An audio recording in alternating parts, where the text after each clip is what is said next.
शिवं शिवं। नमस्कार। आप सबका हमारे चैनल श्रीमद् होम रेमेडीज में स्वागत है। इस वीडियो में हम आपको बताने जा रहे हैं कि विवाह का उद्देश्य क्या होता है, हम क्यों विवाह करते हैं। थोड़ा सा वीडियो लंबा होगा पर बहुत ही आपको अच्छा लगेगा जब आप एंड तक सुनेंगे। देखिए, समाज में क्या होता है, हमारे हिंदू धर्म शास्त्रों में 16 संस्कार बताए गए हैं और उसमें से एक संस्कार है विवाह संस्कार। शादी को व्यक्ति का दूसरा जन्म भी माना जाता है, क्योंकि इसके बाद वर वधू सहित दोनों के परिवारों का जीवन जो है वो पूरी तरह से बदल जाता है।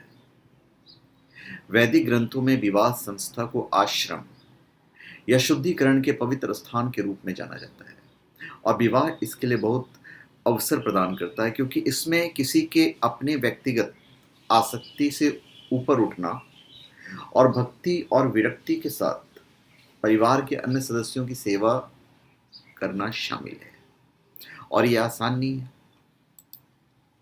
और हर समाज में, हर धर्म में इसका अपना एक महत्व है।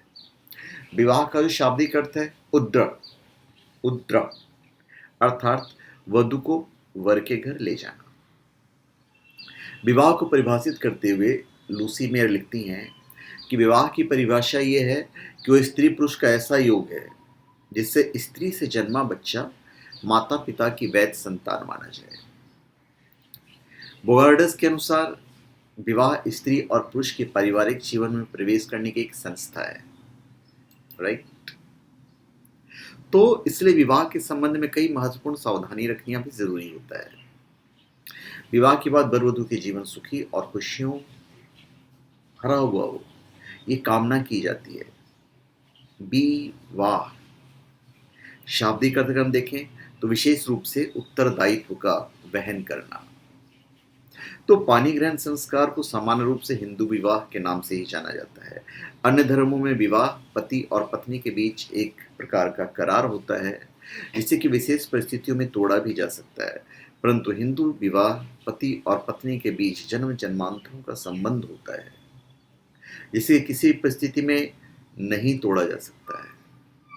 अग्नि के 7 फेरे लेकर और ध्रुव तारा को साक्षी मानकर दो तन, मन और आत्मा एक पवित्र बंधन में बंध जाते हैं। हिंदू विवाह में पति और पत्नी के बीच शारीरिक संबंध से अधिक आत्मिक संबंध होता है और इस संबंध को अत्यंत पवित्र माना गया है।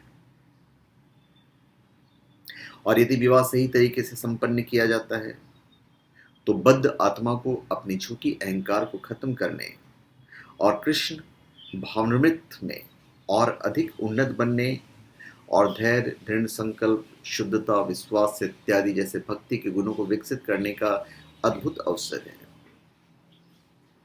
तो इसे जब आप निभाएंगे तो आपको आनंद आएगा। विवाह संस्कार हिंदू धर्म संस्कारों में त्रयोदश संस्कार है। क्या कहते हैं? त्रयोदश संस्कार, मतलब 16 संस्कारों में से एक। अन्य धर्मों में तो चलो ठीक है, करार हो ही जाता है, इसमें कोई दो राय नहीं है। हिंदू मान्यताओं के अनुसार मानव जीवन को 4 आश्रम, ब्रह्मचर्य आश्रम, गृहस्थ आश्रम, संन्यास आश्रम तथा वानप्रस्थ आश्रम में विभक्त किया गया है। और गृहस्थ आश्रम के लिए पानी ग्रहण संस्कार अर्थात विवाह नितांत आवश्यक है। तो हिंदू विवाह में शारीरिक संबंध केवल वंश विधि के उद्देश्य से ही होता है।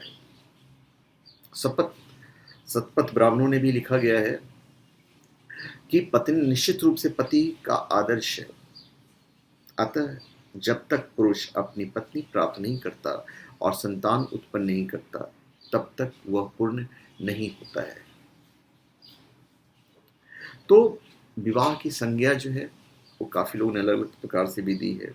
जैसे वेस्टरमार्क ने लिखा है कि विवाह एक या अधिक पुरुषों का एक या अधिक स्त्रियों के साथ होने वाला वो संबंध है जिसे प्रथा या कानून स्वीकार करता है और जिसमें इस संगठन में आने वाले दोनों पक्षों एवं उनसे उत्पन्न बच्चों के अधिकार और कर्तव्यों का समावेश होता है। हिंदू धर्म में सद्गृहस्थ परिवार निर्माण की जिम्मेदारी उठाने के योग्य शारीरिक मानसिक परिपक्व आ जाने पर युवक युवतियों का विवाह संस्कार करवाया जाता है। तो विवाह जो है वो दो आत्माओं का पवित्र बंधन है। दो प्राणी अपने अलग अलग अस्तित्वों को समाप्त करके एक सम्मिलित इकाई का निर्माण करते हैं।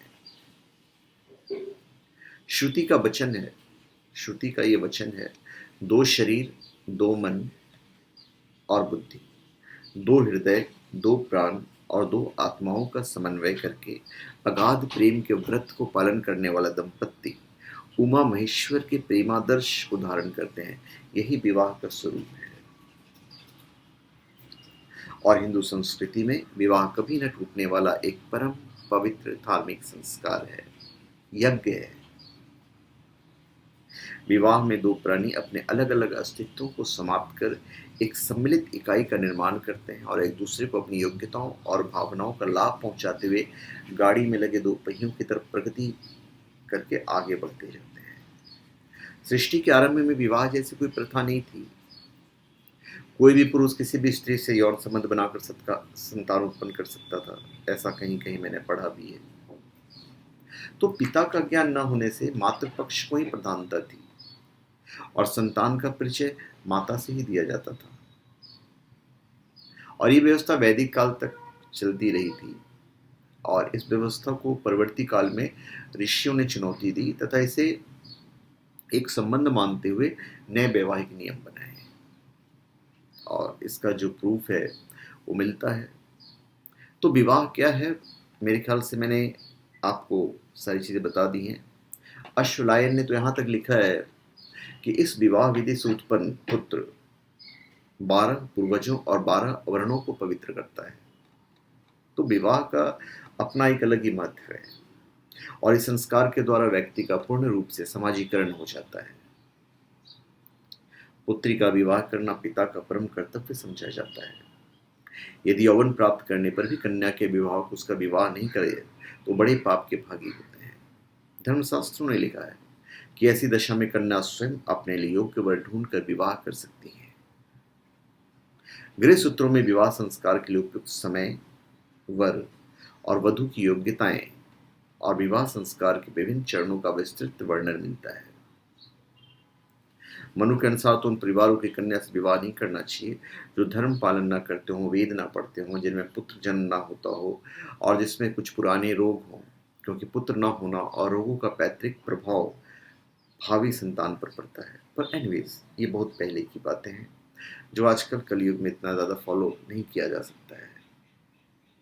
तो मेरे ख्याल से मैंने सारी चीज़ें आपको बता दी हैं कि विवाह का महत्व क्या है और मैं चाहूँगा कि भाई इस विवाह के उद्देश्य को आप समझें। तो धन्यवाद, आप सबका हमारे चैनल पर स्वागत है। आप हमारे चैनल पर सब्सक्राइब करें और अपने कमेंट दीजिए। धन्यवाद।